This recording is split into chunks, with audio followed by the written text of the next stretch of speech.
The $8,000 a month I've been sending for your care, Grandma. Dad's been helping you with it, right?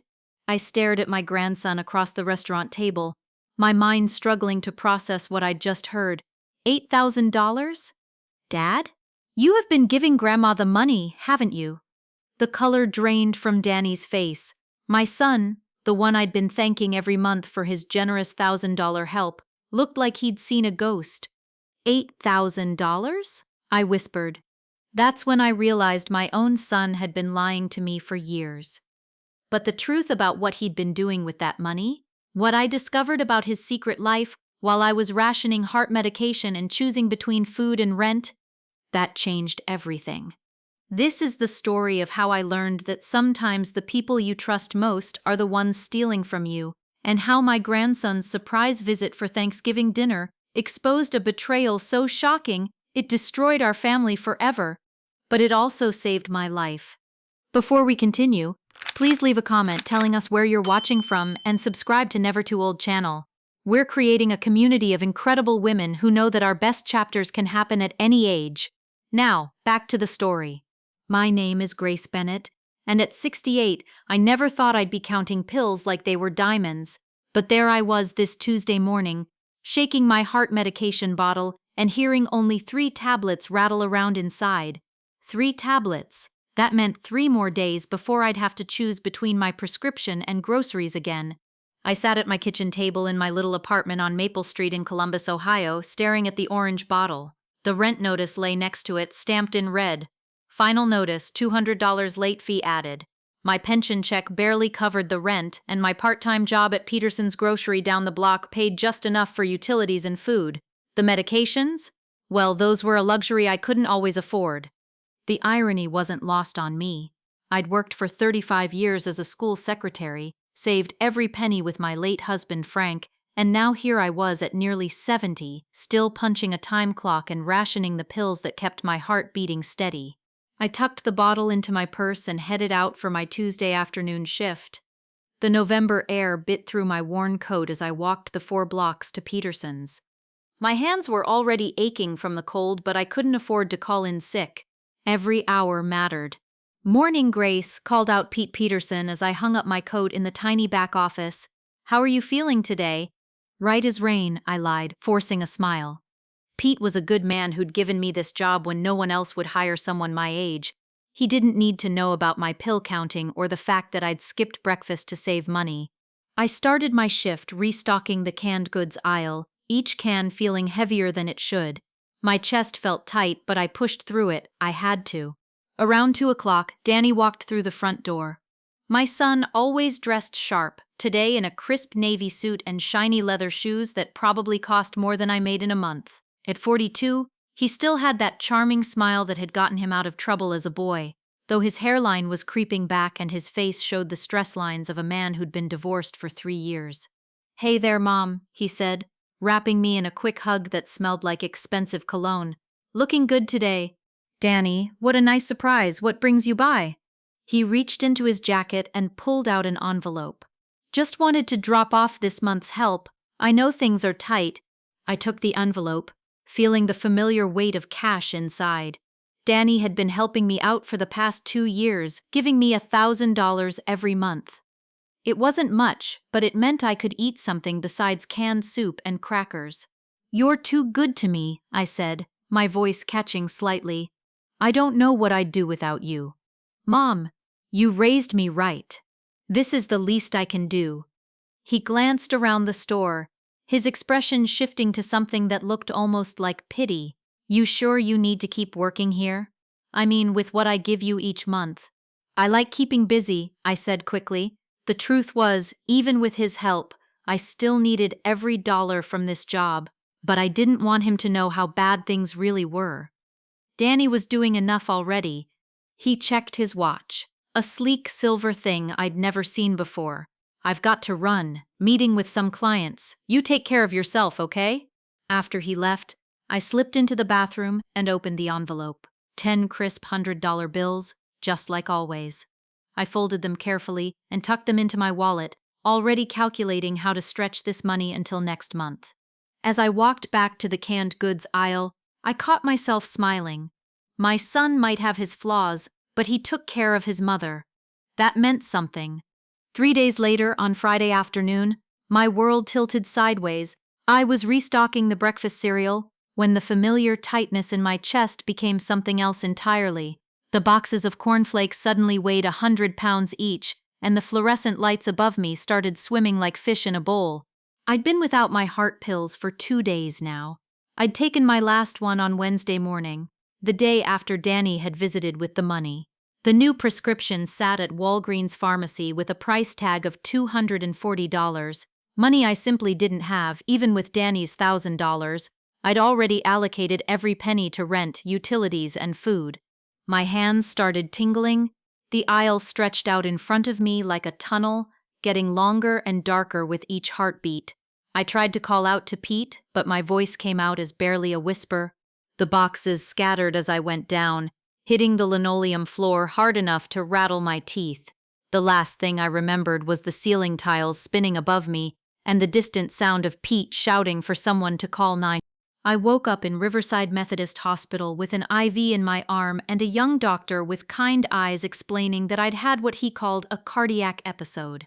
Not quite a heart attack, but my heart had been under serious stress from the irregular rhythm.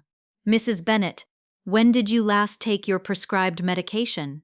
Dr. Martinez asked, flipping through my chart. I felt heat creep up my neck. "I've been spacing them out a bit, to make them last longer." His pen stopped moving. "Spacing them out? Mrs. Bennett, this medication needs to be taken daily. Missing doses can be extremely dangerous." "I know, but the words stuck in my throat. How do you explain to someone half your age that you can't afford to stay alive?" A nurse appeared in the doorway. "Mrs. Bennett? There's a gentleman here to see you. Says he's your son." Danny walked in looking flustered, his tie loosened and his hair slightly messed up. For a moment, he looked like the little boy who used to climb into my bed during thunderstorms. "Mom, Jesus, what happened? They called me at work and said you collapsed." "I'm fine, honey, just a little spell." Dr. Martinez cleared his throat. "Mr. Bennett, your mother needs to stay on her heart medication consistently. She's been rationing her pills, which caused today's episode." Danny's face went through several emotions before settling on what looked like frustration. "Mom, why didn't you tell me you were having trouble with your medications?" "You already do so much," I said quietly. "The pharmacy cost for her prescription is about $240 monthly," Dr. Martinez added. "Insurance covers some, but there's still a significant out-of-pocket expense." Danny shifted in his chair. I watched his jaw work like he was chewing something bitter. "Doctor, I help my mother financially every month. She should be able to afford her medications." "I do manage most of the time," I said quickly, not wanting Danny to feel guilty. "This was just a particularly tight month." "Mrs. Bennett, you'll need to stay overnight for observation," Dr. Martinez said, "and we'll need to run some additional tests. I'll have the financial coordinator come speak with you about the costs." After the doctor left, Danny sat beside my bed, staring at his hands. "Mom, I wish I could help more with the medical bills, but things are tight for me too right now. I'm already giving you what I can each month." "I know, sweetheart, you're already doing more than enough." But even as I said it, something nagged at me. When Danny had rushed in, I'd caught a glimpse of him through the window, getting out of a car in the parking lot. It was sleek and silver. Definitely not the beat-up Honda he'd been driving the last time I'd seen his car 2 years ago. "What kind of car are you driving these days?" I asked, trying to keep my voice casual. He looked up sharply. "What? Oh, that? It's just a lease. For work, you know. Clients expect a certain image." "It looked nice from here." "Yeah, well, it's all about appearances in my business." He stood up abruptly. "I should let you rest. I'll check on you tomorrow, okay?" After he left, I lay in the hospital bed staring at the ceiling. The math wasn't adding up somehow, but I couldn't put my finger on why. Saturday morning brought discharge papers and a bill that made my stomach drop. Even with Medicare, I still owed $850 out of pocket. Danny had promised to pick me up at 10, but noon came and went with no sign of him. Finally, at 12:30, I saw a silver car pull up to the entrance. But when I got closer, my steps slowed. It wasn't just nice. It was a BMW, brand new, with leather seats and that distinctive logo gleaming on the hood. "Sorry I'm late, Mom." "Lost track of time," Danny said, dressed in expensive-looking casual clothes. I slid into the passenger seat, trying not to gawk at the cream leather interior and digital dashboard that looked like a spaceship. "This is quite a car," I said carefully. "Company car. Insurance sales requires a certain image with high-end clients." The words came out practiced. We drove in silence, and I found myself thinking, if he can afford to lease a car like this, maybe, but I pushed the thought away. Danny was already doing so much for me. "The hospital bills are pretty steep," I said carefully, not wanting to sound ungrateful. His hands tightened on the wheel. "Mom, I'm already giving you $1,000 a month. That should cover your medications. But there's rent, utilities, food. Maybe you need to budget better. I've got my own expenses, you know. Rent, car payments, business costs." Something cold settled in my chest. He was making it sound like I was being unreasonable, like $1,000 a month should solve all my problems. I stayed quiet, but my mind was racing. Nothing he was saying made sense anymore. That evening, I called my neighbor Mrs. Kowalski, who'd worked at a BMW dealership. "Agnes, what would a BMW sedan lease cost?" "Those new 5 Series? At least $800 a month, probably more." $800 a month. Almost as much as Danny gave me to live on. I hung up and stared at the bottle of heart pills I still couldn't afford. Over the next few weeks, I started paying closer attention to things that didn't add up, like how Danny always seemed to have new clothes, or how his watch caught the light differently each visit. But what bothered me most was thinking about Alex. My grandson had always been the light of my life. When Danny's marriage fell apart and he moved back home for 6 months, 8-year-old Alex would spend weekends with Frank and me. While Danny wallowed in his divorce, Alex would help me tend my little herb garden on the apartment balcony, his small hands carefully watering the basil and oregano. "Grandma Grace, why do grown-ups make everything so complicated?" he'd ask, dirt smudged on his cheek. "Because we forget how to see things simply, sweetheart," I'd tell him. Alex never forgot how to see things simply. Even as a teenager, when other kids were getting into trouble, Alex would come over after school to help me with grocery shopping or to show me something new he'd learned about computers. He was brilliant with technology, always patient when teaching me how to use my smartphone or set up my email. "You're going to change the world someday," I'd tell him. "I want to change your world first, Grandma. Make things easier for you and Grandpa." When Frank died 4 years ago, Alex was 21 and finishing college. He drove 6 hours from his university to be at the funeral, and afterwards he was the only one who noticed I wasn't eating. He brought me soup every day for 2 weeks, sitting at my kitchen table making sure I took each spoonful. "Grandpa would want you to take care of yourself," he'd say gently.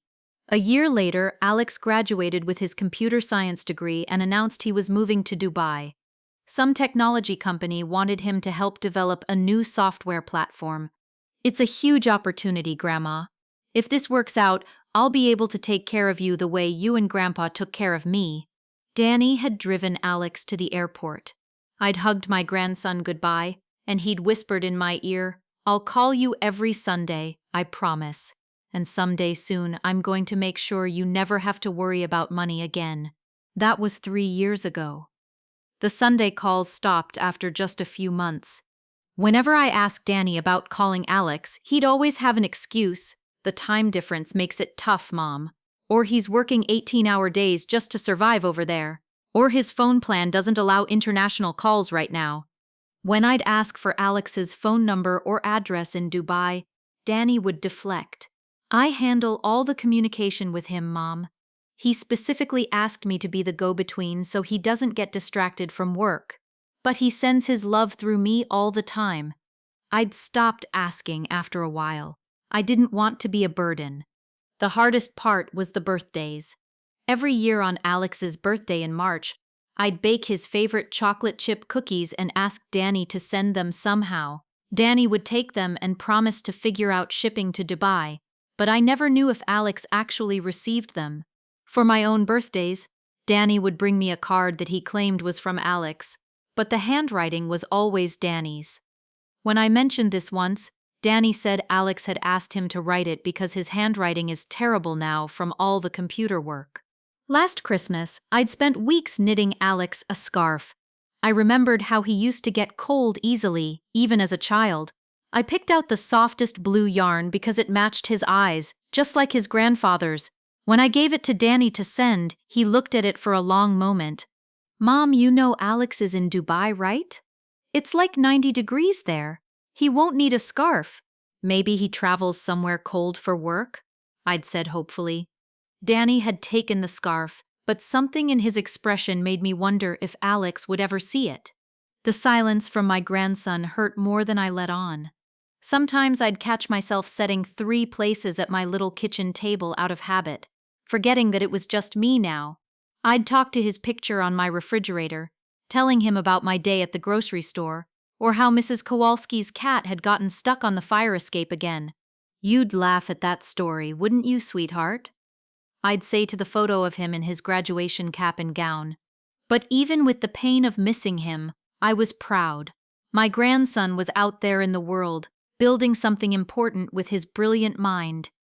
Even if he was too busy to call, even if Danny said he was struggling, I knew Alex would succeed eventually. He'd always been special that way. I just wished I could tell him so myself. The Wednesday before Thanksgiving, I was sitting at my kitchen table counting out pills when there was a knock at my door. I wasn't expecting anyone. Danny usually called before coming over, and Mrs. Kowalski had her own key for emergencies. When I opened the door, my heart nearly stopped. "Alex?" I whispered. There stood my grandson, but not the boy I remembered. This was a man, tall, broad-shouldered, wearing an expensive-looking coat that probably cost more than I made in 6 months. His face had filled out and he wore his dark hair shorter now, but those eyes were exactly the same. Frank's eyes, kind and intelligent. "Grandma Grace," he said, and his voice was deeper than I remembered, more confident. I dropped the pill bottle right there in my doorway and reached for him. He caught me in a hug that lifted me off my feet, and I started crying before I could stop myself. "I can't believe you're here," I sobbed into his shoulder. "I can't believe you're really here." "I've missed you so much," he said, and I could hear tears in his voice too. "God, Grandma, I've missed you." When I finally pulled back to look at his face, I saw him taking in my appearance, my worn housecoat, my tired face, the way my hands shook slightly from the medication I'd been rationing. "Danny doesn't know you're here, does he?" I asked. "Not yet. I wanted to surprise both of you." He bent down to pick up my spilled pills, his expression growing concerned as he read the label. "Grandma, are you feeling all right?" "You look—" "I'm fine, sweetheart. Just getting older." I quickly took the pills from him. Come in. You must be exhausted from traveling." As Alex stepped into my small apartment, I watched him take everything in. The old furniture, the tiny kitchen, the stack of bills on my counter that I'd forgotten to hide. His jaw tightened slightly, but he didn't say anything. Instead, he walked over to my refrigerator, where his graduation photo still hung with a magnet. "You still have this old thing?" "Of course I do. I look at it every morning with my coffee." I moved to stand beside him. "You look so young there." I was young and terrified. He touched the edge of the photo gently. "I remember you and Grandpa being so proud that day. Grandpa kept telling everyone at the ceremony that his grandson was going to change the world with computers. He was right, wasn't he?" Alex turned to look at me. "I hope so. That's what I've been trying to do anyway." We moved to the living room, and Alex settled onto my old couch like he'd done 1,000 times before. For a moment, he looked like that 8-year-old boy again, the one who used to curl up next to me while I read him stories. "Do you remember," I said, settling into my chair across from him, "when you used to spend weekends here after your parents' divorce? You were so small and so serious about everything." Alex smiled, the first genuine smile I'd seen from him since he arrived. I remember you teaching me to make chocolate chip cookies. You let me crack the eggs even though I got shell pieces in the bowl every time. And you always wanted to eat the cookie dough before we baked them. You'd pretend to scold me, but then you'd sneak me spoonfuls when Grandpa wasn't looking. His expression grew tender. You always made everything better, Grandma. When my parents were fighting, when I was confused about why families fell apart, you'd just let me help you in the kitchen and everything felt normal again. You were such a good boy. Always so helpful, so thoughtful. You and Grandpa taught me that. How to be thoughtful, how to notice when people needed help. Alex's voice grew quiet. Remember when Mrs. Thompson next door broke her hip? You made casseroles for her family for 3 weeks straight, even though money was tight. Mrs. Thompson was a good neighbor. You help people when they need it. That's exactly what you told me then. And when I asked why we helped when we didn't have much ourselves, you said— He paused, remembering. We always have enough to share, I finished, because kindness doesn't cost money. That lesson stuck with me, Grandma. Everything I've built, every success I've had, it's been driven by wanting to help people the way you helped me. The way you helped everyone. I felt tears prick at my eyes.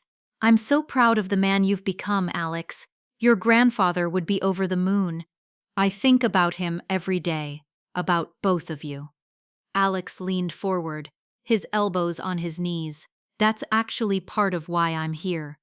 I've been thinking a lot about family lately, about how much time I've lost being away. You were building your future, sweetheart. That's what young people do. But I should have been better about staying in touch. I should have called more, visited sooner. He ran a hand through his hair. Dad said you preferred not to be bothered with calls, that it would worry you to hear from me too much. But sitting here now, I realize how much I've missed just talking to you. Something twisted in my stomach at the mention of Danny's explanation, but I pushed it away. I've missed talking to you too, more than you know. Tell me about your life now. Are you happy working at the grocery store? I chose my words carefully. It keeps me busy. Pete is a good boss, and I like helping customers find what they need. But are you happy, Grandma? Really happy? The question hung in the air between us. How could I tell him that I counted pills like precious stones, that I sometimes chose between eating and medication, that I missed him so much some days that I'd call his old phone number just to hear his voicemail? I'm happy you're here, I said finally. That's all that matters right now. Alex studied my face for a long moment. Have you eaten today? You look thinner than I remember. I had some toast this morning. Toast. His eyebrows drew together. Grandma, it's nearly 5 in the evening. I'm not very hungry these days. Small appetite. But Alex was already standing up, moving toward my kitchen. Let me make you something. Do you have any eggs? I could make scrambled eggs the way you taught me. Alex, you don't need to— Please, let me take care of you for once. He opened my refrigerator, and I saw his face change as he took in the sparse contents. A carton of milk that was nearly empty, some leftover soup, a few slices of bread. His jaw tightened again. Grandma, where are your groceries? I shop day by day, buy what I need when I need it. When's the last time you had a proper meal? I couldn't remember, and my silence was answer enough. Alex closed the refrigerator door and turned to face me. This isn't right, he said quietly. You shouldn't be living like this. I'm fine, Alex. I've been taking care of myself for 70 years. But you shouldn't have to just survive, Grandma. You should be comfortable. You should be able to buy whatever food you want, fill your medicine cabinet, live somewhere nice. This apartment is perfectly fine. It's not fine. His voice was firm but gentle. You deserve so much better than this. Before I could respond, he was reaching for his phone. I'm calling Dad. We're going out to dinner tonight, all 3 of us. Somewhere nice. We need to celebrate. Alex, that's very sweet, but— No arguments, Grandma. I've been successful beyond my wildest dreams, and I want to share that with my family. He was already dialing. Dad, It's Alex. Yeah, I'm here. I'm at Grandma's. Yes, surprise. Listen, I want to take you both out to dinner tonight. There's this restaurant downtown I've been wanting to try. I watched my grandson's face as he talked to his father, saw the confidence and authority that came with success. This wasn't the uncertain young man who'd left for Dubai 3 years ago. This was someone who'd built something important, someone who was used to making things happen. He'll meet us there, Alex said, hanging up. Now let's get you dressed up, Grandma. Tonight, we're going to celebrate properly. An hour later, I found myself sitting in the back seat of a car nicer than any I'd ever been in. Alex had called it an Uber, and he'd helped me into my best dress, the burgundy one from church. I felt underdressed compared to Alex's crisp shirt and expensive watch, but he kept telling me I looked beautiful. You know, I said as we drove through downtown Columbus, your grandfather would have loved to see this. His grandson, successful and taking care of his family.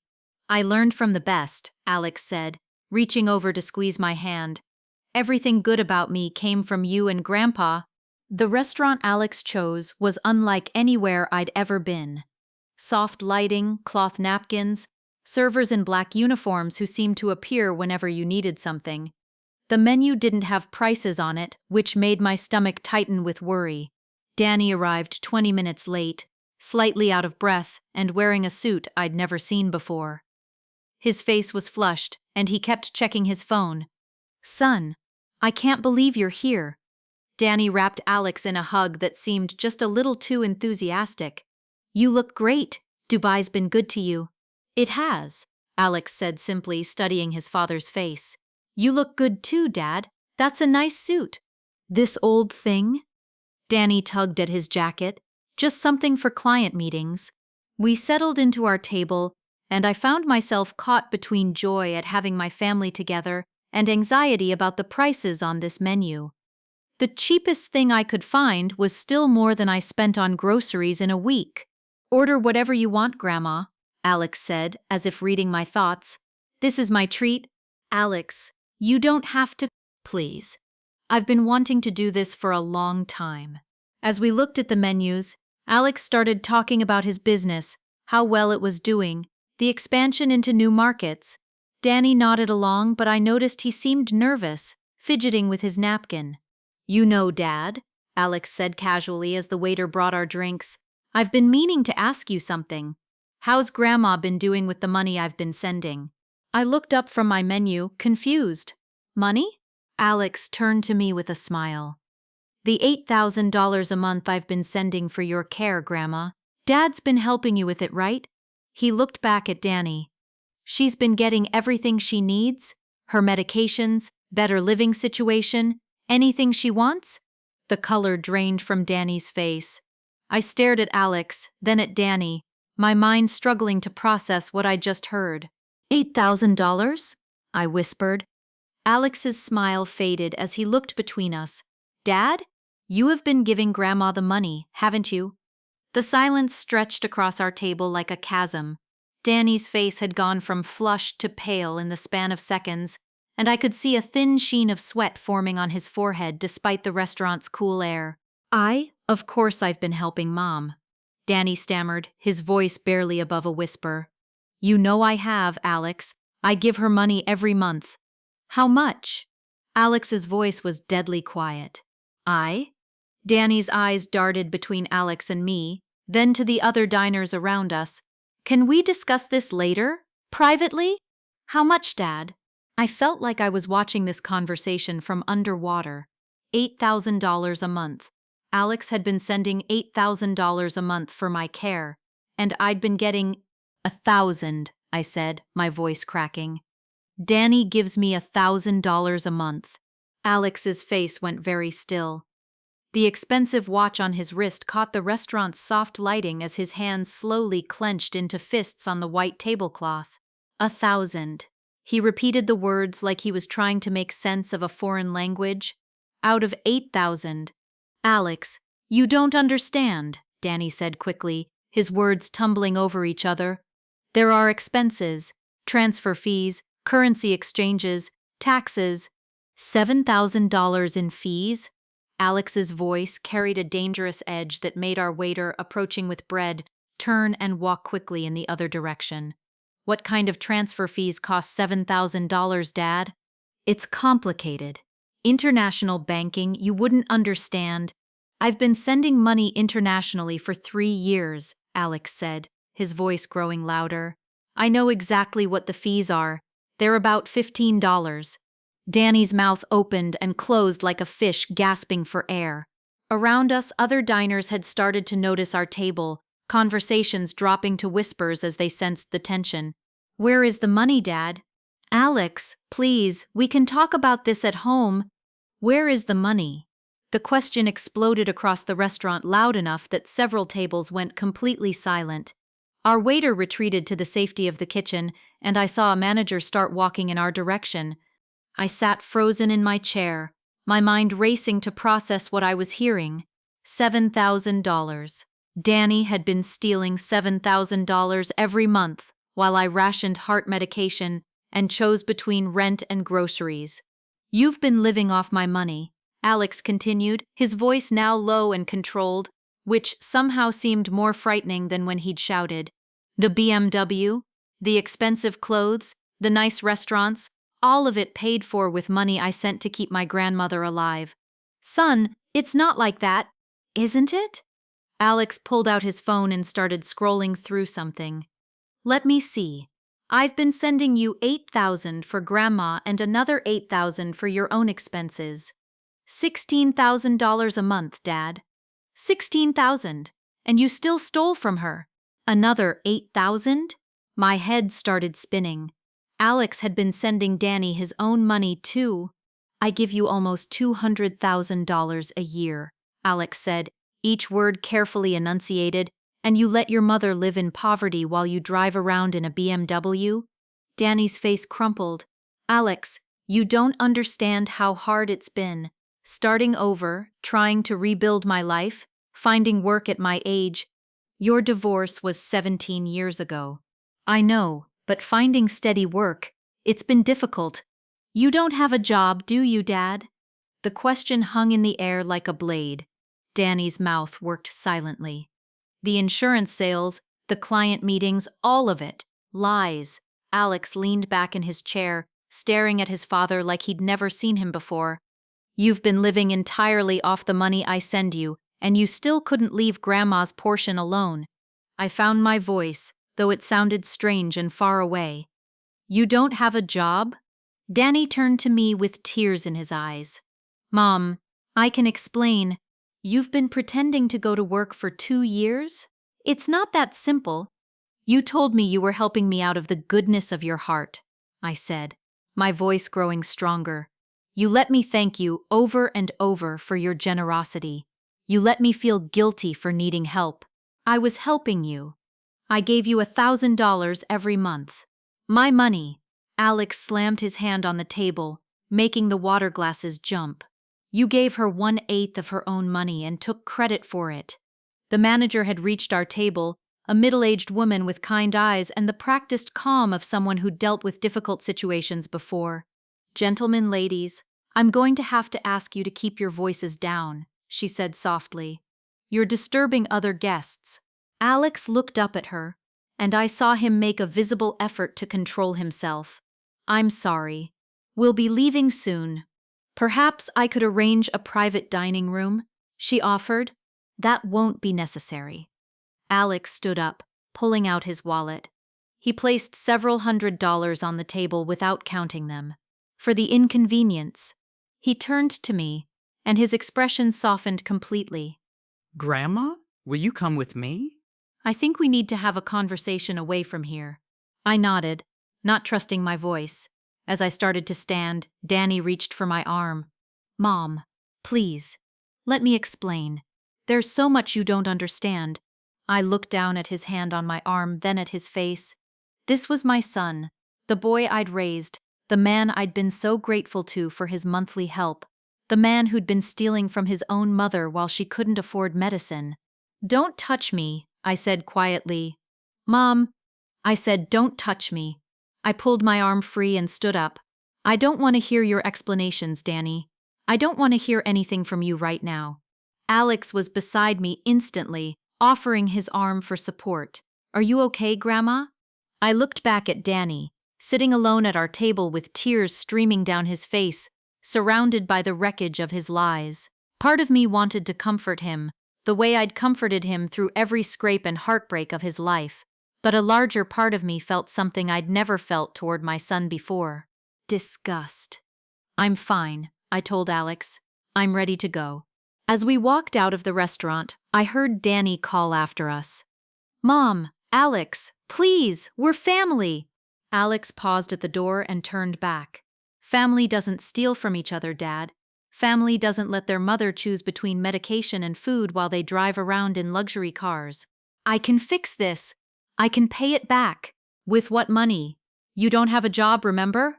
And then we were outside in the cold November air, and I was breathing deeply for the first time in what felt like hours. Grandma, Alex said gently, are you okay? Do you need to sit down? I looked up at this man, my grandson, who'd been trying to take care of me from 3,000 miles away while his father robbed me blind. I'm okay, sweetheart, but I think I need to hear everything. All of it. We sat in Alex's hotel room at the Hilton downtown, room service coffee growing cold between us as my grandson explained 3 years of lies and manipulation. Every revelation felt like another weight lifting off my shoulders, even as it broke my heart. I've been sending Dad money since my 2nd year in Dubai, Alex said, his voice tired but patient. $8,000 a month for his living expenses because he told me he was struggling to find work after being laid off. I didn't question it. He's my father, and I wanted to help. And the money for me? That started 2 years ago. Dad called me, said you were having health problems, that your medications were expensive, and you were too proud to ask for help directly. He said you'd made him promise not to tell me how bad things were because you didn't want to worry me. I closed my eyes. Even Danny's request for help had been a lie designed to make himself look caring. I was so grateful he was looking out for you, Alex continued. I told him to spare no expense. Whatever you needed, better doctors, a nicer apartment, a house if you wanted one. I said money was no object when it came to your care. All this time, I thought Danny was sacrificing to help me. And all this time, I thought you were living comfortably because of what I was sending. Alex's jaw tightened. Do you know what really kills me? Every month when I sent the money, Dad would update me on how you were doing. He'd say you were grateful but didn't want to talk on the phone because you felt guilty about needing help. He made me believe that not calling you was an act of kindness. I thought you'd outgrown your old grandmother. Never. Alex reached across and took my hand. Grandma, you're the most important person in my life. Everything I've achieved, it's all been with the goal of taking care of you the way you took care of me. We sat in silence for a moment, both of us processing the magnitude of Danny's betrayal. What happens now? I asked quietly. Alex was quiet for a long moment, staring out the hotel window at the Columbus skyline. I'm moving back to the States, he said finally. I've been planning it for months anyway. My company is expanding into North America, and I need to be here to oversee it. That's wonderful, sweetheart. You'll be closer to home. Actually, Grandma, I was hoping home could be closer to you. He turned to face me. I'm buying a house here in Columbus, a big house with plenty of room. I want you to come live with me. My breath caught. Alex, I couldn't. Why not? I'm an old woman. You're young and successful. You should be thinking about finding someone special. Starting your own family? You are my family, Alex said firmly. The most important family I have. And I'm not asking you to be my housekeeper or anything like that. I'm asking you to let me take care of you the way you took care of me when I needed it most. Tears started flowing down my cheeks before I could stop them. Are you sure? I've never been more sure of anything in my life. Alex smiled, and for a moment I saw the 8-year-old boy who used to help me water my herbs. Besides, I'm going to need someone to teach me how to make those chocolate chip cookies again. I tried a few times in Dubai, but they never tasted right. You never did learn to crack an egg properly. See? I need you, Grandma. I wiped my eyes with the tissue Alex handed me. What about Danny? Alex's expression hardened. What about him? He's still your father. Still my son. He's cut off. Completely. No more money. No more contact. I'm done enabling his theft and lies. Grandma, he stole from you. He let you go without medication, live in that tiny apartment, work at your age when you should be relaxing and enjoying life. And he did it all while living in luxury off money meant for your care. Alex's voice was steel. I can forgive a lot of things, but I will never forgive someone who hurts you. I thought about Danny, probably still sitting in that restaurant or maybe back in his apartment, trying to figure out how to explain away 3 years of theft. Part of me still wanted to make excuses for him, to find some way to understand how my son had become someone who could steal from his own mother. But a larger part of me felt something I'd never experienced before: relief. Relief that I wouldn't have to be grateful for scraps. Relief that I wouldn't have to choose between medicine and food. Relief that my grandson loved me enough to move across the world to take care of me. When would this happen? I asked. I've already put an offer in on a house in Upper Arlington. Beautiful neighborhood, close to everything you might need. We could move you in within the month if you want. Upper Arlington? That was one of the nicest areas in Columbus. Alex, that must cost. Grandma, I'm very, very successful. More than I ever dreamed possible. I can afford to give you anything you want for the rest of your life, and it won't even make a dent in what I have. I looked at my grandson, this man who'd built an empire in 3 years and was willing to uproot his entire life to care for an old woman. How did I get so lucky to have you as a grandson? I think I'm the lucky one, Alex said softly. I get to repay the woman who taught me everything that matters. 3 weeks later, I stood in the marble-floored foyer of Alex's new house, looking up at a chandelier that probably cost more than I'd made in the past 5 years. The house was beautiful. 6 bedrooms, a gourmet kitchen that made my tiny apartment kitchenette look like a closet, and a library where Alex had already installed a comfortable reading chair just for me. Your room is upstairs, Alex said, carrying my few belongings. But I had them put in a small refrigerator and coffee maker so you don't have to come downstairs if you don't want to. Complete independence, but I'm right down the hall if you need anything. This is too much, Alex.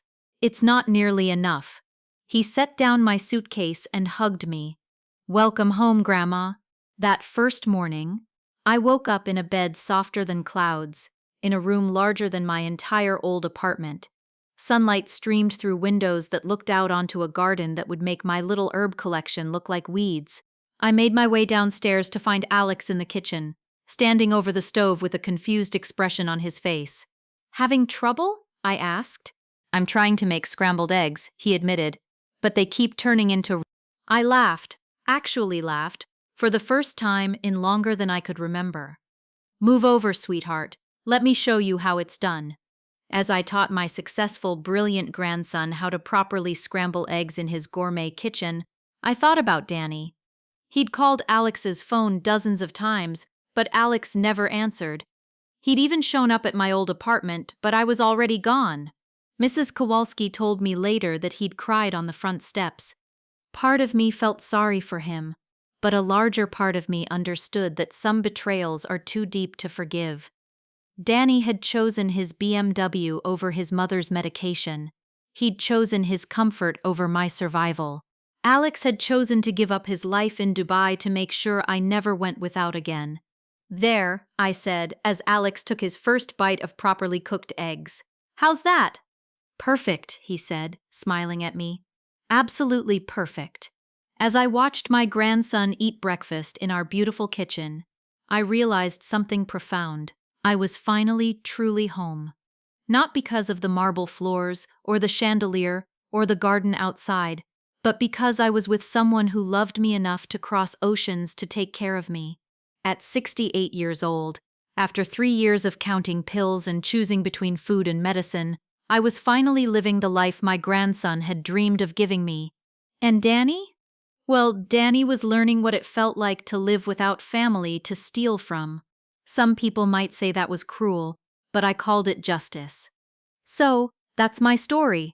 I'd love to hear what you think. Was Alex too harsh in completely cutting off his father, or do some betrayals deserve zero tolerance? Let me know in the comments and subscribe for more stories like mine.